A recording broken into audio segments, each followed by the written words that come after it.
Universidad Nacional del Chaco Austral, carrera de Medicina, corte 2018, equipo docente, profesores Lucía Domínguez, Tatiana Kotowski y Juan Salazar. Se conoce como historia clínica al registro de la información obtenida en la entrevista médico-sujeto de atención, a través de la anamnesis, del examen físico y de los resultados de los estudios complementarios. En ella se recoge la información necesaria en forma completa de las personas que acuden. La historia clínica construye un documento principal en un sistema de información sanitario, imprescindible en su vertiente asistencial, administrativa y además constituye el registro completo de la atención prestada al individuo, de lo que deriva su trascendencia como un documento legal. Realizar una historia clínica adecuada no es una tarea fácil, exige tiempo, paciencia y conocimiento. Requiere además que se establezca una buena relación interpersonal entre el médico y el sujeto. Para entablar una buena relación, el médico debe demostrar preocupación e importancia en el problema que aqueja al sujeto de atención, mediante la empatía, que es ponerse en lugar de otro. Molina, puede pasar. Buen día, un gusto. Mi nombre es Tatiana Arriaga. Presentarse, por favor. Póngase cómodo. ¿Cómo quiere que le llame? ¿Franco? ¿O por su apellido? Franco también. Bueno, cuéntame, Franco, ¿por qué vino hoy a la clínica? La historia clínica está constituida en primer lugar por la anamnesis. Esta es la indagación por medio de preguntas acerca de las características de la enfermedad y de los antecedentes del usuario de salud. Es la parte más importante de la historia clínica, ya que permite hacer el diagnóstico en más del 50% de los casos. Es obligatorio que la realice el médico, ya que constituye la base real de la relación con el sujeto de atención. Debe seguir un orden en especial para evitar olvidos u omisiones, pero es conveniente que si el sujeto de atención recuerda algo fuera de ese orden, se lo escuche con atención. Es recomendable que este primer contacto se realice en un ambiente tranquilo, sin ruidos ni posibilidad de interrupciones. En su redacción es de muy buena práctica no usar el lenguaje del sujeto de atención, sino el de medicina. Sin embargo, este lenguaje no debe transmitirse al diálogo con el usuario de salud. La anamnesis está conformada por los datos personales, donde se detallan los datos de filiación del usuario de salud y para un mejor conocimiento de su enfermedad. Así, el nombre y la nacionalidad pueden orientar al origen étnico, el sexo y la edad hacia las distintas alteraciones patológicas dependientes de estos factores, el domicilio sobre las patologías geográficas y la ocupación con las enfermedades vinculadas al trabajo. El motivo de consulta forma la carátula de la historia clínica y debe tener como finalidad otorgar en pocas palabras una orientación hacia el aparato sistema afectado, reconociendo su fisiopatología, enumerando los tipos y clasificación de los motivos de consultas más frecuentes, establecer los diagnósticos diferenciales que plantea cada motivo de consulta y asociar los motivos de consultas con probables etiologías.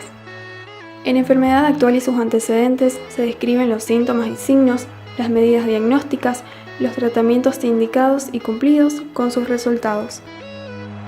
Las preguntas que se formulan habitualmente son: ¿cuándo comenzó a sentirse enfermo? ¿Con qué síntomas se presentó? ¿Cómo evolucionaron esos síntomas? Si es la primera vez que se presentan, si realizó alguna consulta médica, si se realizó algún estudio complementario o si recibió algún tratamiento. En los antecedentes personales debemos investigar el antecedente de enfermedades anteriores, interrogar sobre los hábitos y reconocer su potencial asociación con enfermedades y jerarquizar los antecedentes familiares con carga hereditaria. Estos son descritos en los antecedentes fisiológicos, patológicos, de medio, hábitos y los heredofamiliares. Todos estos tienen gran valor para clarificar la enfermedad actual del sujeto de atención.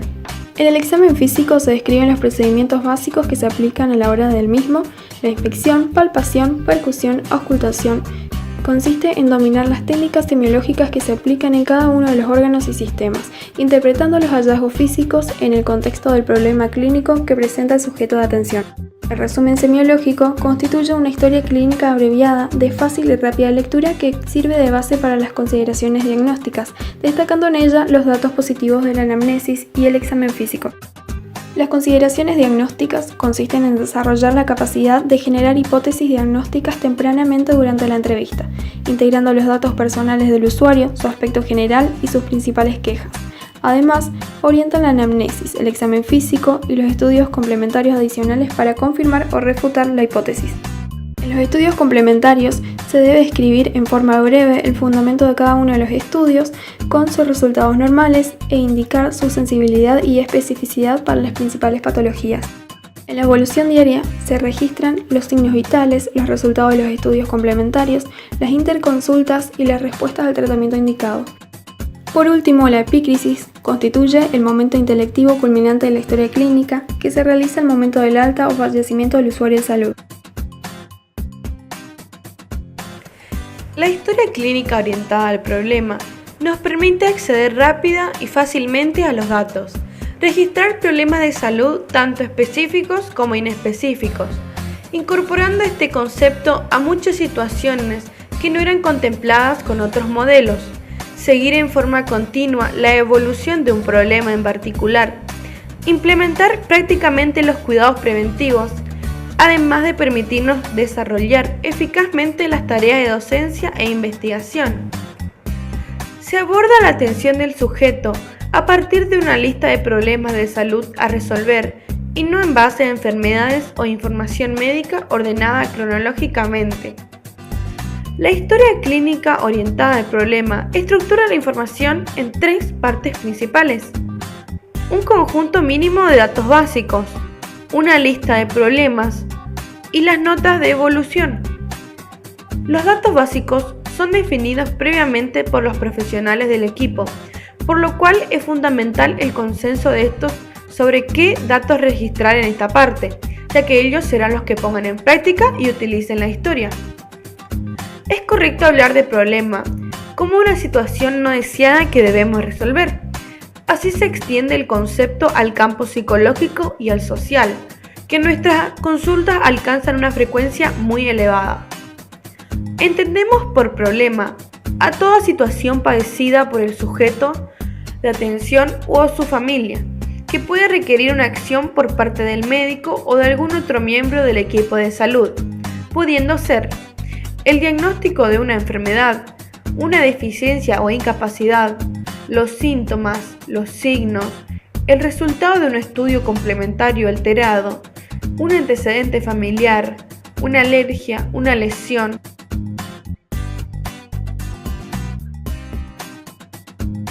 No consideramos problemas de salud a términos confusos, vagos o poco definidos. Por ejemplo, si nuestro usuario de salud nos refiere sentirse con la cabeza ligera o sentirse en las nubes, necesitaremos intensificar el interrogatorio y especificar los signos y síntomas que nos lleven a un problema concreto, mareos. Tampoco es un problema una posibilidad diagnóstica.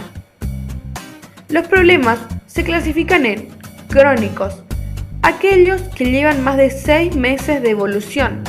Pueden ser activos, los que requieren una acción en el momento actual, o pasivos, los que no requieren una acción en el momento, pero es útil registrarlo porque su existencia afecta al manejo de otros. Agudos, aquellos que presentan menos de 6 meses de evolución. En la historia clínica orientada al problema, la evolución se realiza por el método SOEP, que consiste en 4 partes. Subjetivo, lo que nos dice la persona, los cambios o no en los síntomas. Muchas veces es muy útil consignar las mismas palabras o términos que utiliza el sujeto para poder valorar esta información. Objetivo, aquí se describe el examen físico, el valor de scores clínicos y los resultados de exámenes complementarios realizados para aclarar el problema. Evaluación, se refiere a la interpretación del problema y su reevaluación. El plan está estructurado en 4 partes que consisten en el diagnóstico, terapéutica, en el monitoreo y educación.